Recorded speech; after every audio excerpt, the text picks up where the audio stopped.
Yisrael, we're finishing for Shavuos. That's how we operate. Part of the reason we're still doing Shabbos is because the last 2 Sundays we dedicated to something special because of what was going on in the yeshiva.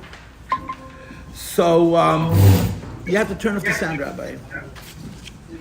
So we're going to be doing another class on Shabbos, and I don't know how you feel about it, but it's not the last class. If you look at the psukim, you'll see you have on the top is from Pashas Yisrei, the bottom is from Pashas Voas Chanon. In both places, Shabbos is in 4 psukim.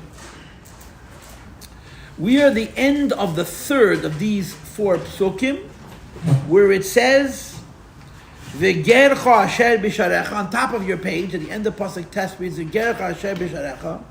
In the bottom of your page, it adds 5 more words. Leman yenuach avdecha v'amosecha kamoicha.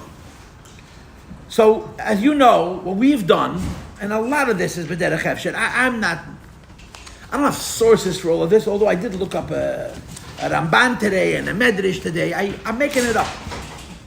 I have Mishagasn. I have a lot of Mishagasn. I'm talking about Mishagasn in Torah. The Mishagasn outside Torah I'm not going to share with you. One of my Mishagasn is that the Aseres HaDibros are written twice in the Chumash.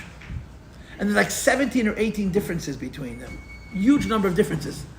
The Hashem said Aseres HaDibros 10 times. I have 2 versions. Which ones did he say? Which one's correct, which is incorrect, right? Historically, it doesn't make any sense. And one of the answers that's brought is, remember the first luchas were broken.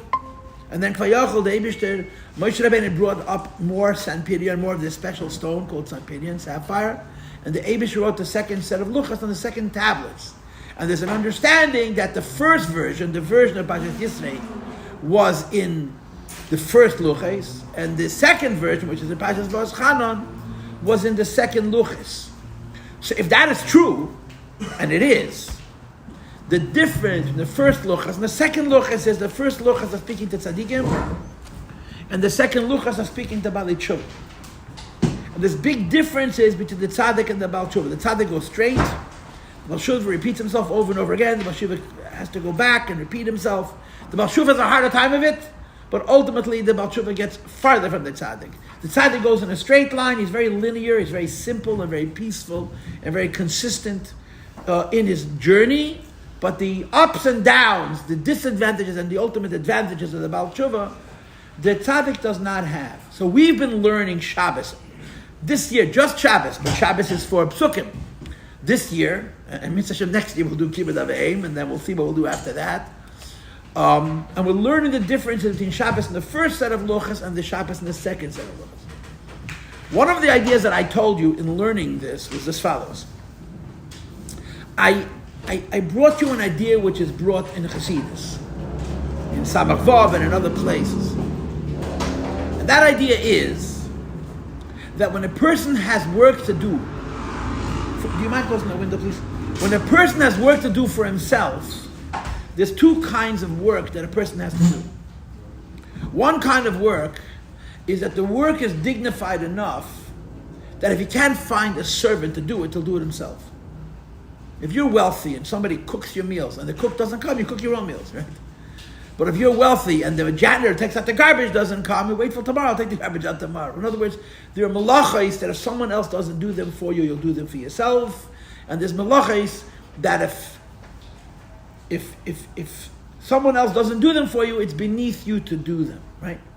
But there's another criteria. If you live in the Beis HaMikdash, in the Beis HaMikdash, taking out the garbage is also a mitzvah. It's called Haisah Sadesha.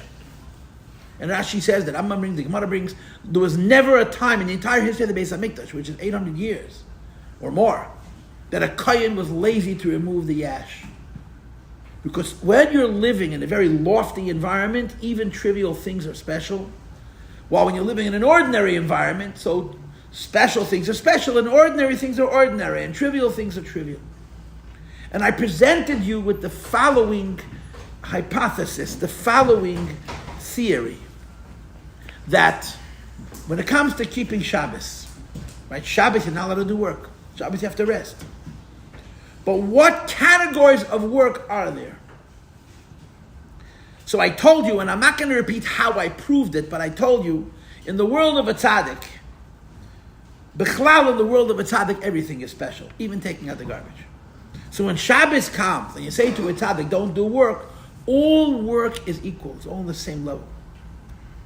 The Baal Tshuva lives in a lower world.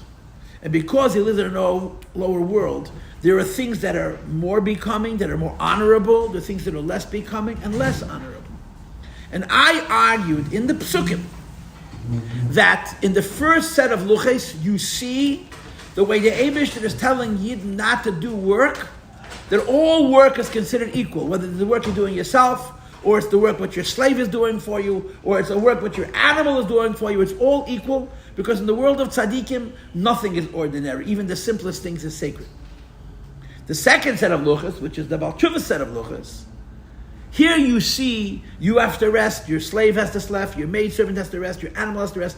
It's divided up in a way which connotes that the difference is not just your work or your slave's work or your animal's work, it's a different quality of work. In other words, there's two levels of Shabbos. The Shabbos for holy people, we have to rest from all kinds of work, because in the holy person's life, all work is holy. Then there's Shabbos for ordinary people. Shabbos for ordinary people has different levels, because not all the work that they do is equal. There's different kinds of work. That's how I explained to you the Psukim. I must have given 3 or 4 classes on this. I don't know, we've been talking about Shabbos since yesterday, and now we're holding Emer, so it's been a while.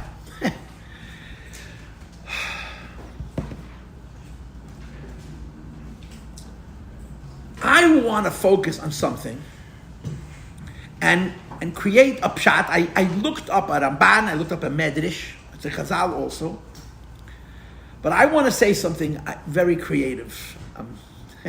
I'm not saying very creative to toot my own horn. I'm saying very creative to say, don't take this too seriously.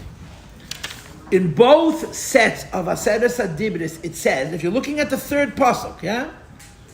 The third pasuk in both sets begins the same way. V'yei mashvi Shabbos Hashem alekecha, leitasa kol malacha, ato v'incho v'itacha. In the first set it says avdecha, in the second set it says ve'avdecha, ve'amoscha. Right? And the first set says uvehemtacha, and in the second set it says v'shercha v'chamercha v'chol behemtacha. And then the last 3 words in the first set, which are not the last 3 words in the second set, say v'gercha asher b'sharech. The convert, which is amongst you. When Shabbos comes, you have to rest. Your slave has to rest. Your maidservant has to rest. Your kosher animals have to rest. Your teif animals have to rest. All your animals have to rest, and the geir. It's kind of funny. Why is the geir last? Geir should be for sure before animals, and you can make a good case that geir should be before a slave and a maidservant. The geir is a yid. So you look in the Mefarsh, you look in the Ramban, it says in Chazal, there's 2 kinds of geir. There's a geir tzedek, there's a righteous convert. That means a quote unquote, a guy who's become a yid and accepted upon himself all 613 mitzvahs. And I'm sure you know the chidah that the Rebbe brings all the time, that the Gemara says Gershen is Gayer. When a convert converts, it doesn't say Goyish is Gayer, a non-Jew became Jewish. Like Katan Shenisgadol, a child who grew up.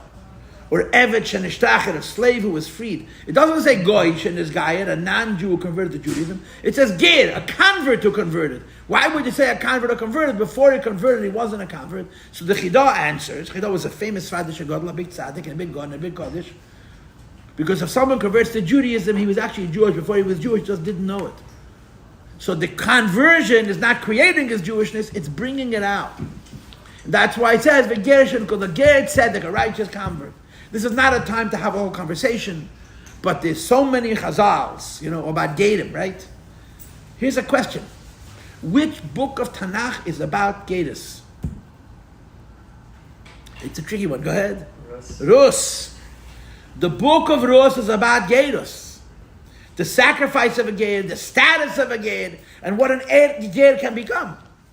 The Ger can become Ema Melech, the mother of the king. I don't know if you know this. Shlomo HaMelech built himself a throne that's famous. It was made of gold. It was a whole shtick. In Shlomo HaMelech's throne room, he had a second chair for Ema Melech, the mother of the king. Now everybody assumes that the mother of the king is Bathsheba. Especially since you realize Bathsheba was quite young when Shlomo was born. But it says in Chazal that Ema Melech means Rus. She lived a very, very long time. She was the great-grandmother of David. So she was the great-great-grandmother of Shlomo HaMelech. And Shlomo HaMelech, with all of his chokhmah, and with all of his wealth, and with all of his power, in his cheder, in his room as a king, he had a seat for his great-grandmother, Rus HaMoyaviyah. She is the prototype. She's the mashal for Gerus. And when you read the Sefer Rus, which we do on Shavuos, you see what Torah says about Gerim. There's also Gemaras, there's Tosfos, and it's a whole thing.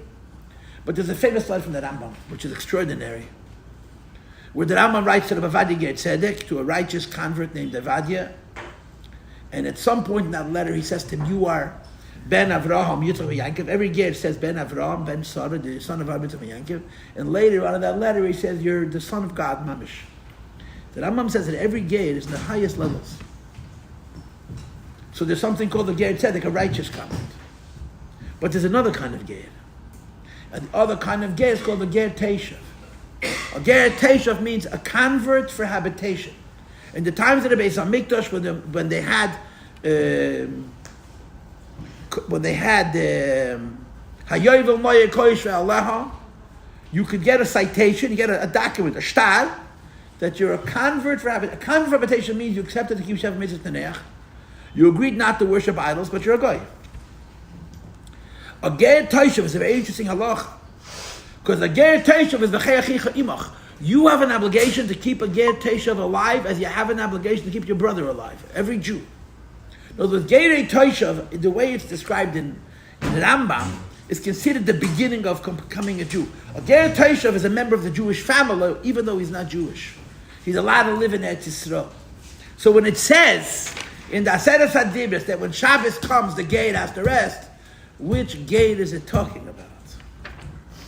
Is it talking about a Ger Tzedek, a righteous convert, talking about a Ger Teshav? What's the difference? If it's talking about a Ger Teshav is allowed to work on Shabbos. He never agreed to keep Shabbos. But he's not allowed to work on Shabbos for you. So if you read these three words, V'gerecha asher b'sharecha, as in a reference to a Ger Teshav, V'gerecha b'sharecha means, just like your animal can go rip grass out of the ground. Your animal can do malacha on Shabbos. He can't do the malacha for you. So if you translate that Ger means a Ger Teshav, a goy who took upon himself the Shabbat Mitzvah Neneach, and he has rights to live in Eretz Yisrael, and he's included in the obligation of tzedakah. We have a chiyuv to keep him alive and to look after him and take care of him and so forth and so on.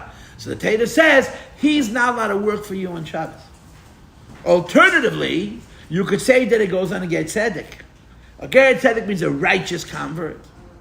A righteous convert. A righteous convert means a guy who accepted upon himself, like it says in the Rus, that you went away from your family and you went away from what you know, and you came to a place where you're a nobody.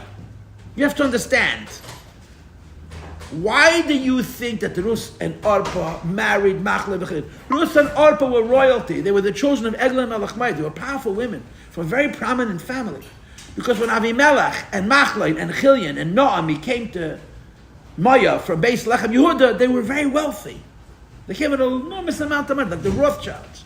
And the reason they left Eretz Yisrael, because there was a famine, and they didn't want to spend their money feeding other people. So they ran away. They lost everything. Avimelech died.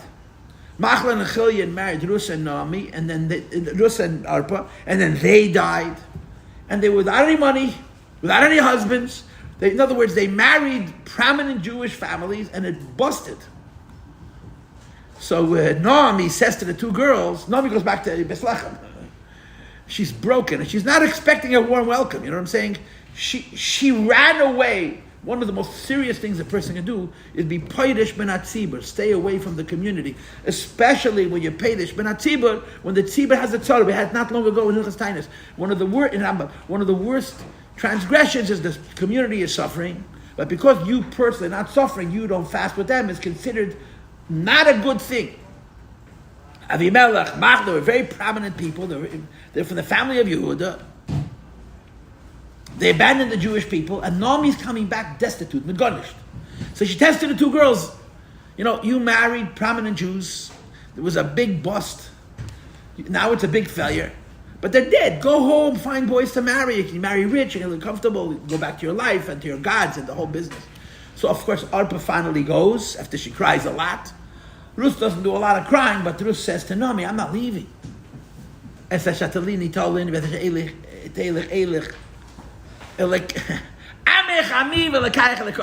are unbelievable. This is a convert. She says to Naomi, when you go, I go. When you eat, when you sleep, I'll sleep. Your people are my people, and your God is my God. That's what she says. And this is the essence of Gedus. It's a sacrifice. You give up what you know, come into a new world, and you become a Yid. You become a part of the Jewish family. It's one of the highest acts a human being can do is to become a Yid. The trick with Gedus is you have to do it for Laman Hashem. You don't do it for cultural reasons or for social reasons. You do it because for you 7 mitzvahs is not enough. You need more mitzvahs. You need 613 mitzvahs.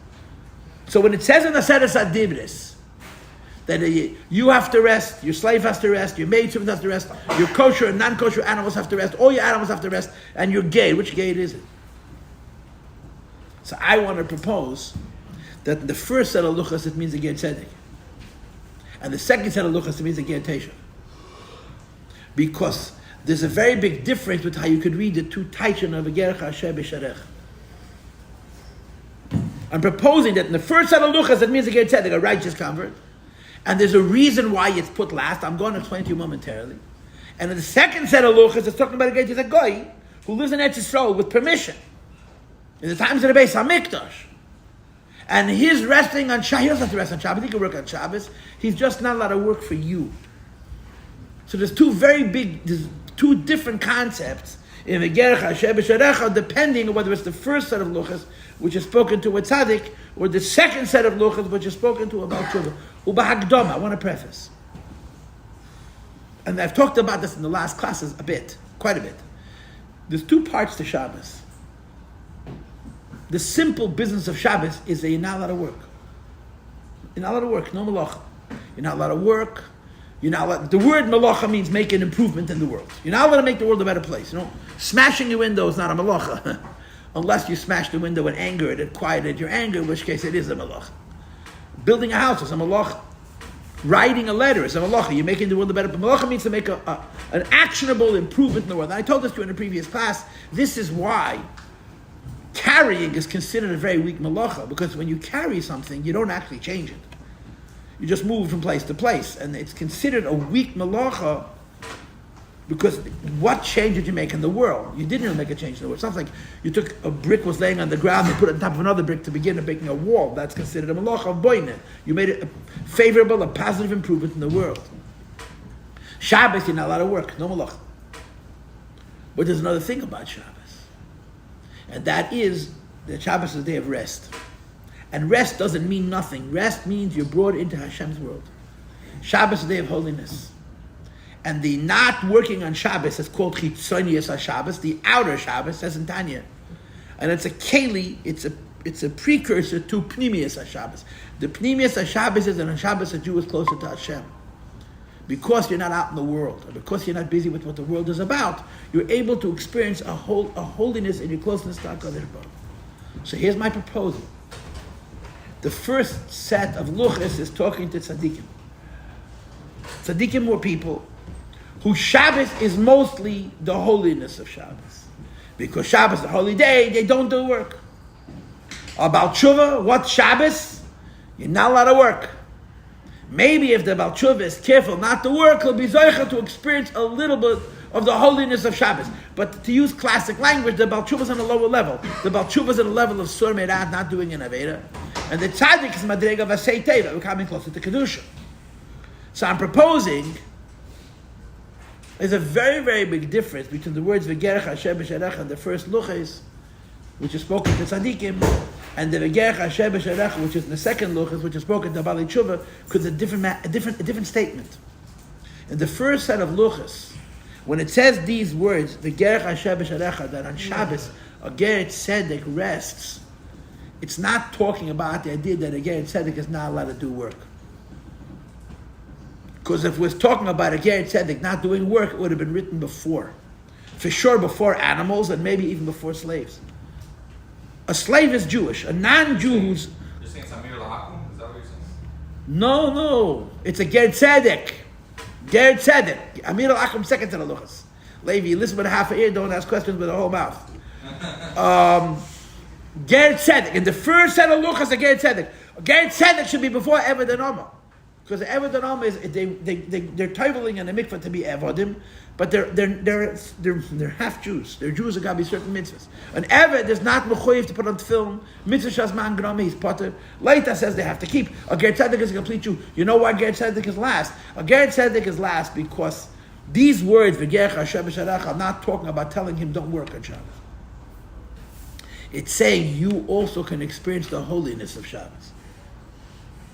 So v'gercha Hashem b'sharach is left for last to say that even someone who comes from outside the Jewish nation, and he doesn't come from outside the Jewish nation because the Jew grabs him and pulls him in. He comes from outside the Jewish nation by his own choice. He chooses, he's born not Jewish, he chooses to study what the Jewish people are, and he joins the Jewish people, and he becomes a member of the Jewish family. When Shabbos comes, the holiness of Shabbos reaches him also. Not just, you're not allowed to do work. The holiness of Shabbos reaches him. So therefore, in this pasuk, which speaks about you resting, and your animal resting, and your slave resting, and your maidservant resting, and your kosher animal resting, and non-kosher animal resting, the last thing we mention is a ged. Because those guys we mentioned for different levels of not doing work. The ged in the first set of luchas is being mentioned last to indicate the idea that a person who comes from outside the Jewish nation, joins the Jewish nation, can experience Shabbos not just in the sense that on Shabbos he can't cook, but he can experience Shabbos in the sense that he'll experience on Shabbos, Oynek Shabbos, the delight of Shabbos, the pleasure of Shabbos. And it's last because it's the biggest chiddush. That even a goy becomes a yid by his own choice.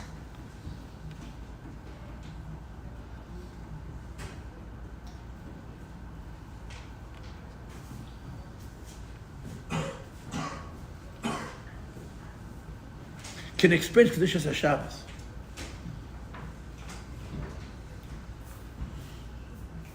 You know, it's a funny thing. It says in Halacha, in the morning we make 3 brachas that make everybody uncomfortable. Shlo Yasani Goy, Shlo Yasani Ovid, and Shlo Yasani Isha. In that order, right? Shlo Yasani Goy comes before Shlo Yasani Ovid. Even though being a Goy is worse than being an Ovid.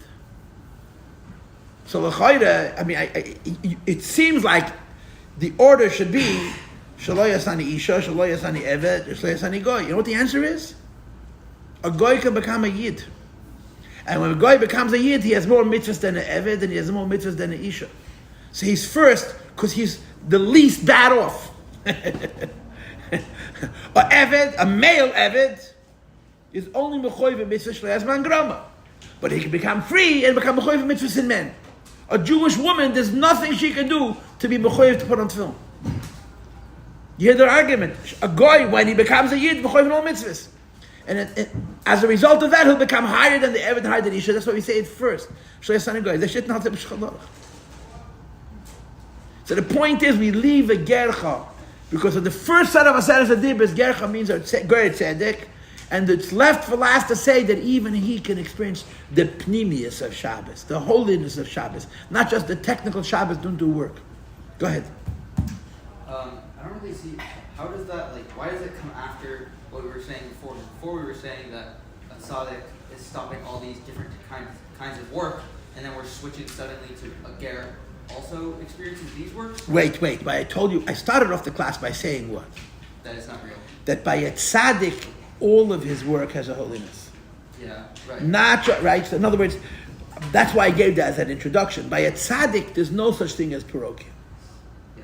Like the avoid in the Beis Hamikdash. So even the Eved and the Amma, it's lofty work. But until the words V'gercha Hashem b'sharecha, you're focusing on the Leitas HaKol Malach. You shouldn't work. The work that you do yourself, you shouldn't do. The work that your slave would do, you shouldn't do. The work that your maidservant wouldn't do. The Gercha Hashem b'sharecha should be earlier in the pasuk. Right, if it was referring to. But if you accept my interpretation, that's all this is that now we're focusing on another aspect. We're not focusing on not working. We're focusing on experiencing the holiness of Shabbos. So it's left for last to say that even the Ger experiences the Shabbos. Now, but the second set of luchas It also says the Gerech Asher B'Sharecha, and I'm going to say that when it says in the second set of luchos Gerech Asher B'Sharecha, it means a ger toshev, a goy. And the pshat v'gerech asher b'sharecha means a goy shouldn't do work for a yid, because a goy who's righteous, a goy who keeps Teva mitzvahs. The lashon is he doesn't need treif, but he doesn't worship idols, but he can eat treif. In fact, you're supposed to give him your tafres, right? You're supposed to give it to Latin. It's a Gemara. You're supposed to first give it for free to a ger shebisharecha, and only second sell it. It's better to give a gift to a ger teshav than to sell for profit to a goy, because we have a chiyuv to be mefanes them, to give them panos. And if my insight is correct, in the second set of luchas, when it says that the ger has to rest, it doesn't mean experiencing the holiness of Shabbos. It means like resting from work.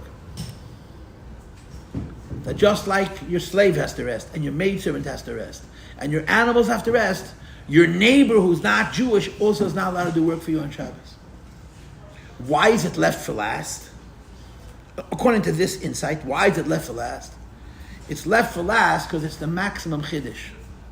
If you have a slave, and a slave chops wood for you on Shabbos, or makes a fire for you on Shabbos, he's doing it for you. If you have a neighbor who's chopping wood for you on Shabbos, who's making a fire for you on Shabbos, even if he's doing it for you, you could make a good argument that your neighbor should be allowed to do it because your neighbor is going to benefit from it. Your neighbor wants to help you out. Why? Because yesterday you helped him out. Because tomorrow you're going to help him out. So of all the people that are now allowed to do a work for a Jew on Shabbos, the slave for sure can do work on Shabbos because he's doing it just for his master.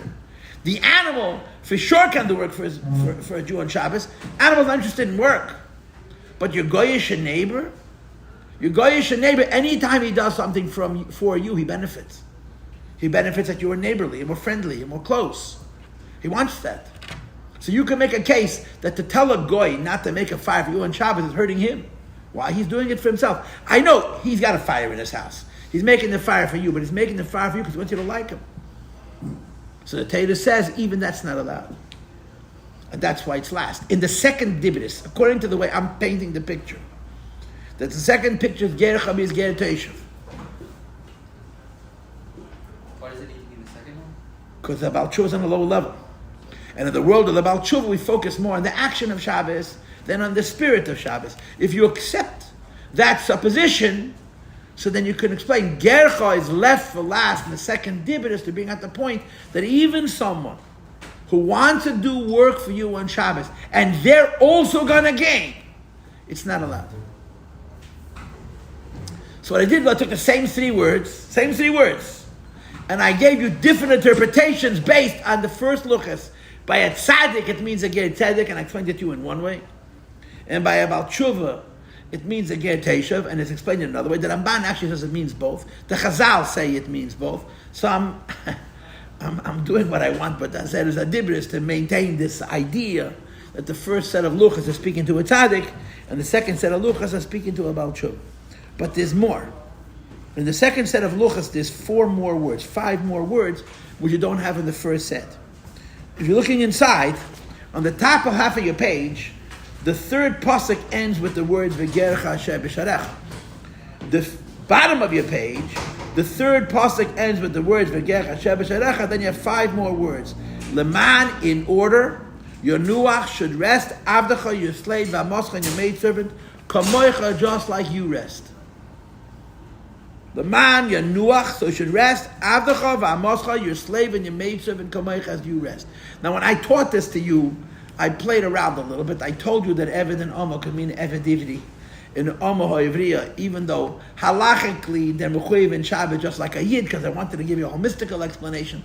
But bepashtus, eved and omo means a goy that you brought into your house.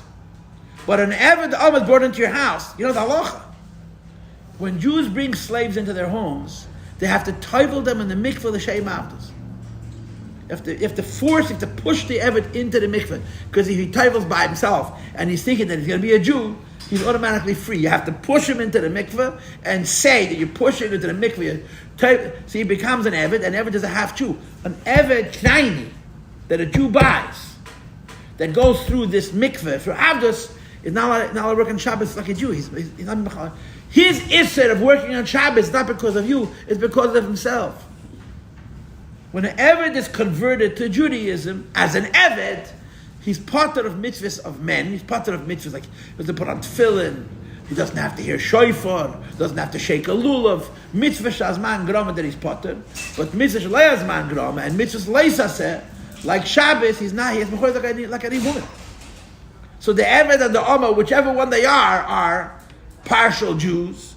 So the second luchas say that the reason your Eved and your Amma should not do work, Leman is in order, your Nuach, they should rest, Avdecha, your slave, Va'amoscha, and your maidservant, Kamoicha, just like you. And I want to talk a little bit to these words. Leman, your Nuach, Avdecha, Va'amoscha, Kamoicha.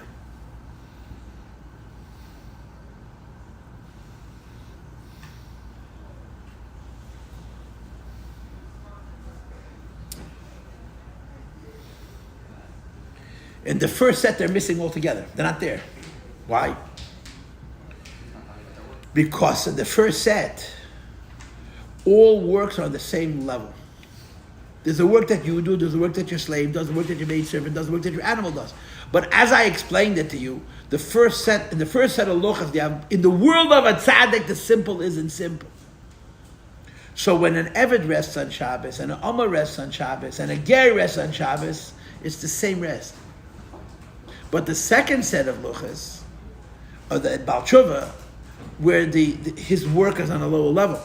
So there's things that he would do for himself, and other things, if his slave is not going to do it, he won't do it for himself. It's all on a lower level, which is why there are so many extra words. Sheircha, Chamercha, Kol Bemtecha. The second set of luchas are so many more words, because the second set of luchas are talking about a Baal Tshuva, where the focus is more on the action than on the experience of the mitzvah. So there's a difference in how you keep Shabbos, and your slave keeps Shabbos, the maidservant goes. Now, he's not allowed to do malacha, just like you're not allowed to do malacha.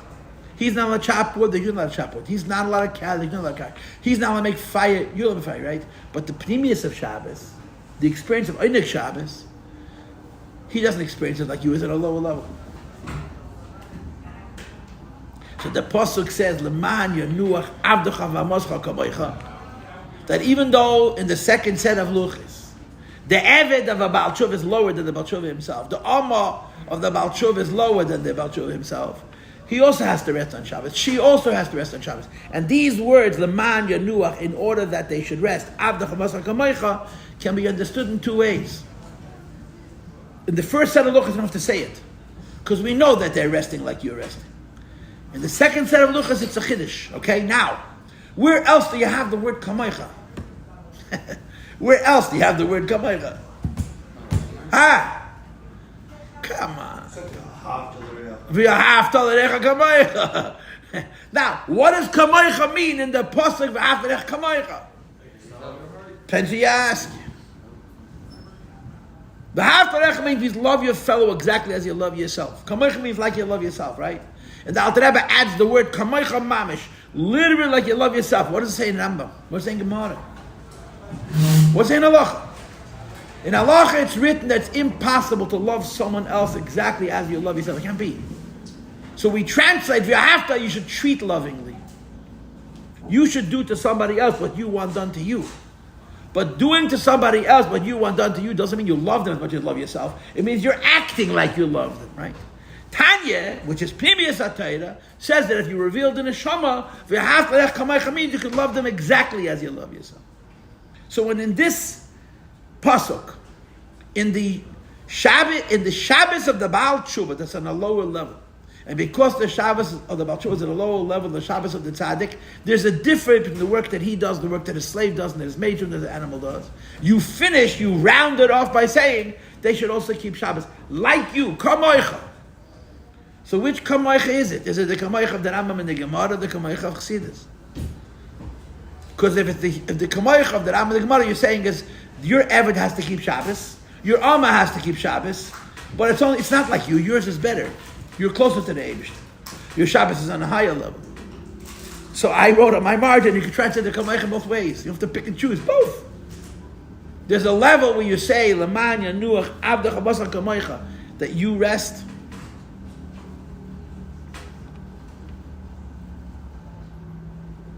Your slave rests, your maidservant rests. Your rest is higher than theirs because you're experiencing more of the holiness of Shabbos than they are. So Kamaycha means like you, but not exactly like you. Alternatively, you could say no, that it's possible that your Eved and your Alma should also be able to experience the rest of Shabbos exactly the way you do.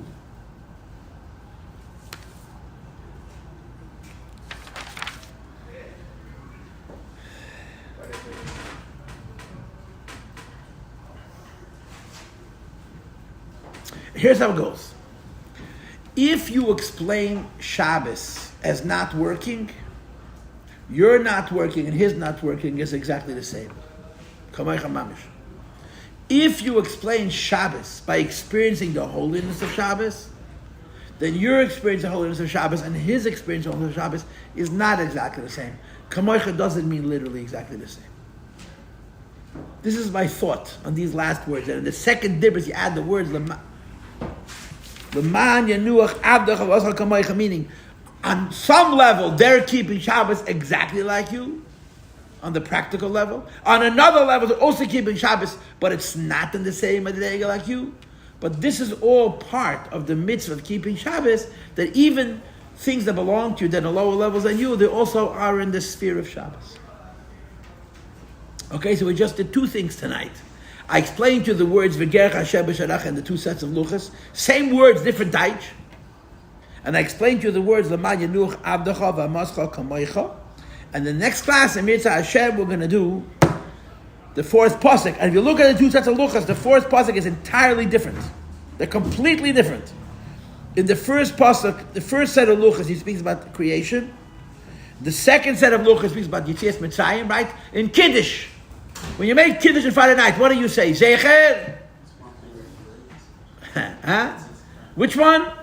You say both. Zecher l'maaseh bereishis, Zecher Yetzias Mitzrayim. The first set of luchas, Zecher l'maaseh bereishis. The second